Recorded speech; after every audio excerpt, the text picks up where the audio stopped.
Ok, vamos lá para a matéria. Máquinas de medicamentos em condomínios.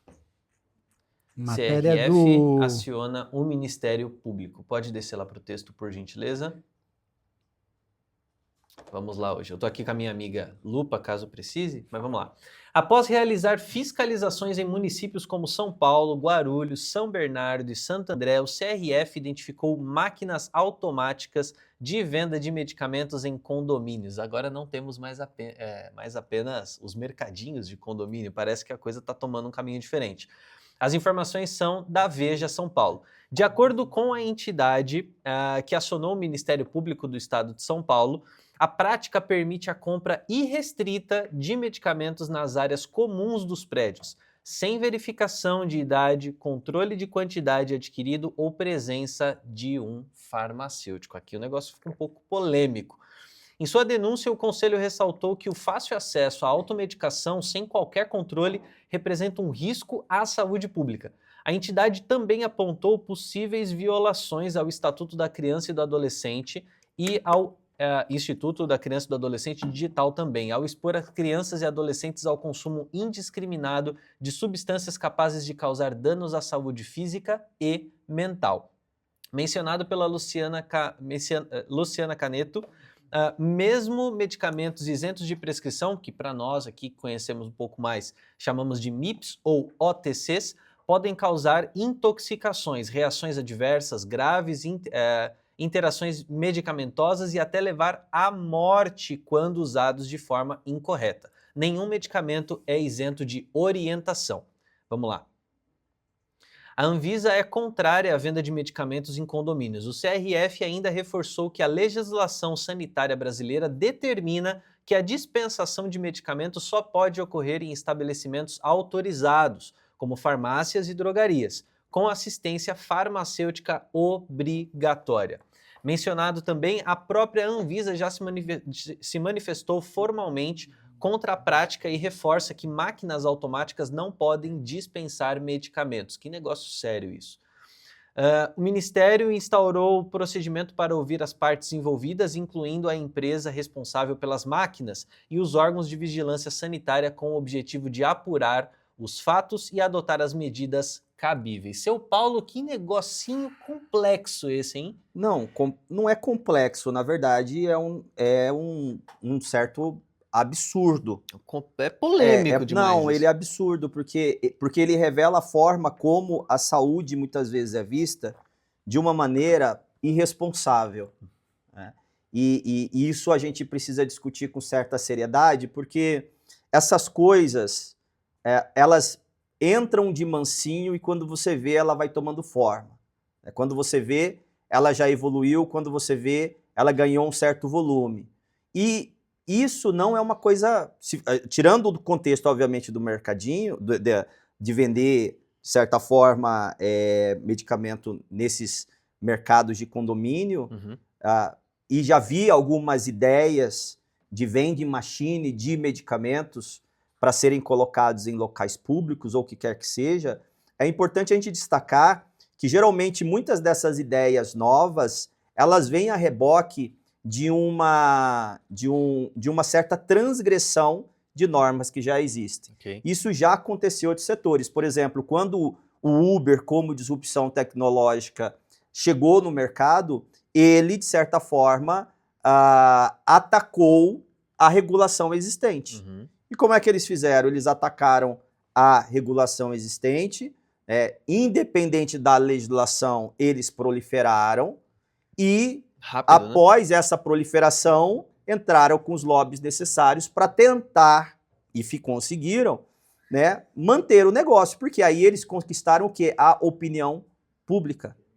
E aí então, ninguém segura mais. Exatamente, e aí já fica mais difícil. Mas antes de fato entrar, o que isso significa estrategicamente, é preciso a gente entender o que de fato está acontecendo e aquilo que não está. Primeiro, esse não é um fenômeno normalizado e também não é nenhuma tendência consolidada.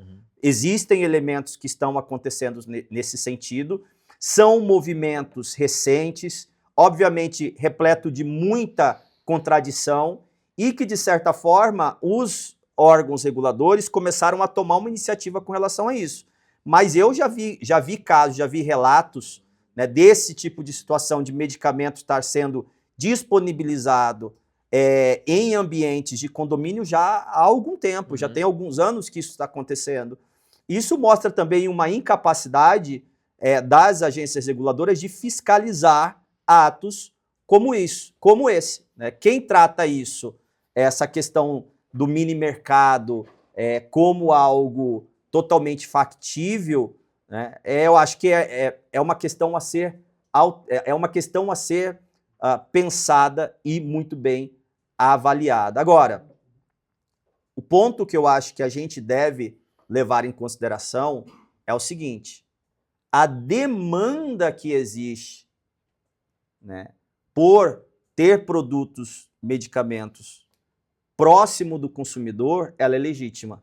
A gente tem discutido aqui, obviamente, dentro de outros contextos, como a questão da última milha, na questão da logística. Sim. Nós tratamos no episódio passado, quando falamos do e-commerce, falamos da última milha, falamos das farmácias como mini hubs de distribuição, isso como uma tendência impulsionada pela tecnologia, mas também para atender uma necessidade cultural do próprio consumidor em que ele quer conveniência.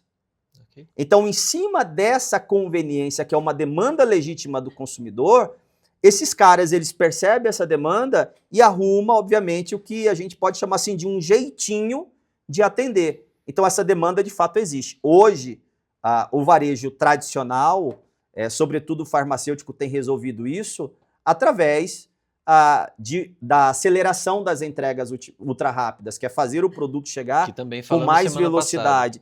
É muito cômodo. Eu tenho, por exemplo, no condomínio que eu moro, o mercadinho lá dentro. Não sei se vocês têm onde vocês moram, mas eu tenho. É muito cômodo você sair ali, você pega os produtos de primeira necessidade, você não precisa ir no supermercado, enfrentar estacionamento, entrar lá dentro. Isso traz praticidade, comodidade. Obviamente que se você tiver produtos lá, ainda que sejam MIPs, obviamente que isso traz praticidade para o consumidor. Agora, a gente precisa entender que medicamento não é bolacha. Não é bala. Não é bala. E ainda assim há uma certa questionamento. Por quê? Porque esses ambientes, às vezes, não tem profissional, não tem pessoas ali e vende, por exemplo, bebida alcoólica. Exato. E aí, como é feito o controle disso para menores de idade? Então, isso gera também, ainda saindo do âmbito do medicamentoso, questionamentos a respeito da vulnerabilidade que esses modelos podem trazer e qual o tipo de controle que se tem para substâncias nocivas que são vendidos dentro desse ambiente sem nenhum tipo de controle. Porque então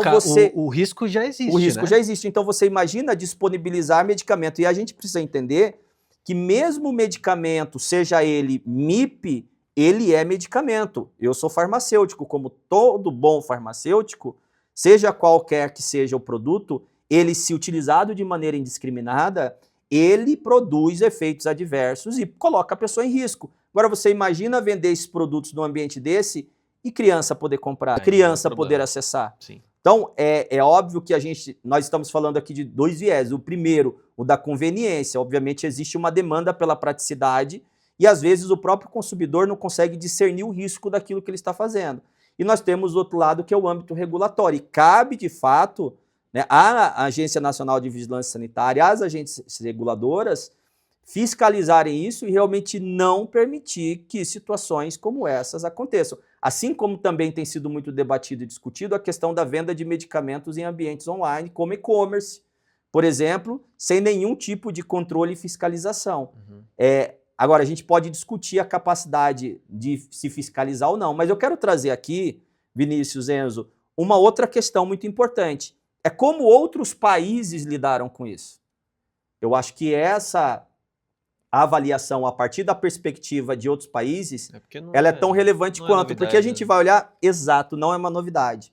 Essa questão da conveniência do consumidor, de estar mais perto do consumidor quando ele precisa, é uma tendência global. E a partir do avanço da tecnologia, a tecnologia começou a permitir exatamente que novos formatos comerciais acontecessem. Por exemplo, nos Estados Unidos, no Reino Unido e na China, existem sistemas automatizados de dispensação instalados em condomínios residenciais, em universidades, em bases militares, por exemplo, Mas qual é a diferença entre os modelos que desenvolveram nesses países e o que está acontecendo no Brasil? Todos os modelos, seja na China, no Reino Unido ou nos Estados Unidos, têm uma coisa em comum e que propicia essa diferenciação. É que nos modelos fora do país, o farmacêutico está incluído nessa operação. Ele está pelo menos na O farmacêutico, não é questão dele estar no local, mas ele está envolvido no processo de dispensação, às vezes usando a tecnologia a favor, mas ele não é alheio a um processo de farmacovigilância. Né? Por exemplo, o Script Center é implantado em bases militares americanas no Departamento de Defesa. E funciona assim: uma farmácia central processa e embala cada medicamento. Né? O farmacêutico autoriza a dispensação e o morador retira com uma autenticação biométrica ou um código de uso único. Então, o que acontece? Tem uma máquina no condomínio, a máquina é a extensão da farmácia e não a substituição dela. Então, na medida em que você dá acesso sem ter o controle do farmacêutico, você está expondo a população a um risco sanitário. Tem uma outra solução, que é o MedPoint, no Reino Unido, que processou mais de 300 mil transações, mas como ponto de coleta de medicamentos, que são pré-embalados nas farmácias comunitárias, porque na Europa é muito forte o modelo de farmácia comunitária. Então você tem um conjunto de farmácias comunitárias licenciadas. Essas farmácias comunitárias, elas embalam, obviamente, esses produtos. Ela tem toda uma rastreabilidade, registro de temperatura e um controle para assegurar que esse produto que chega na mão do consumidor, ele seja totalmente protegido de que haja uma forma indiscriminada de consumo. Na China, por exemplo, existe o Ping An Good Doctor. E o que a Ping An Good Doctor, que é uma empresa chinesa, fez? Ela implantou cabines de 3 metros quadrados em comunidades residenciais, que ali ela faz teleconsulta, obviamente. Cheguei a ver, até não dessa empresa, mas do Alibaba Health. Ela junta teleconsulta médica com inteligência artificial, né, com farmacêutico remoto e dispensação automatizada. Então, é mais ou menos assim: o cara entra na cabine, ele pode fazer uma teleconsulta, ele recebe a prescrição e, dependendo do medicamento, ele já retira na própria máquina, tudo em um só lugar. É óbvio que isso é bastante disruptivo quando a gente olha assim, porque na China e nos Estados Unidos, o padrão de dispensação ele é diferente, ele tem regulações diferentes. Por exemplo, você tem o mail order, que é um modelo em que você pode comprar e receber pelo correio medicamentos. Você não tem essa possibilidade no Brasil. Então o Brasil ele é muito mais regulado nesse sentido. Mas o que eu quero trazer à discussão aqui é que existem, obviamente, meios de se estar mais próximo do consumidor, utilizando tecnologia, sem perder a referência do papel do farmacêutico. Sem dúvida. E essa é uma discussão importante que tem que se ter, porque muitas vezes nós, como empresários do segmento farmacêutico, comercializamos o papel do farmacêutico. Eu não estou dizendo que não é importante o farmacêutico entregar resultado, obviamente, comercial para a farmácia. É importante que isso aconteça, mas é importante estabelecer o elo e a relação e a importância do farmacêutico como profissional de saúde. Eu bato muito nessa tecla, nos membros da comunidade da Eden, nas farmácias da Bate Preço, que são as marcas que a gente tem na Eden. Sempre quando eu converso a respeito do modelo da proposta da Bate Preço, ou seja o modelo de entrada, modelo focado em preço na classe C, que a gente construiu da Bate Preço, seja do lado mais de comunidade, seja a Valora mais premium, e que depois a gente vai conectar a Valora com outra notícia que tem para mostrar que a gente enxerga o que o mercado está enxergando, né? E aí, o que acontece? O farmacêutico ele tem um papel central de trazer a confiança para o consumidor. Não é só comercial, mas é ser o eixo da confiança. Ele tem que ser preparado, ele tem que ser desenvolvido e ele tem que ser orientado em função disso. Então, para encerrar essa matéria, eu acho que esse tema tem que ser olhado pelos agentes reguladores.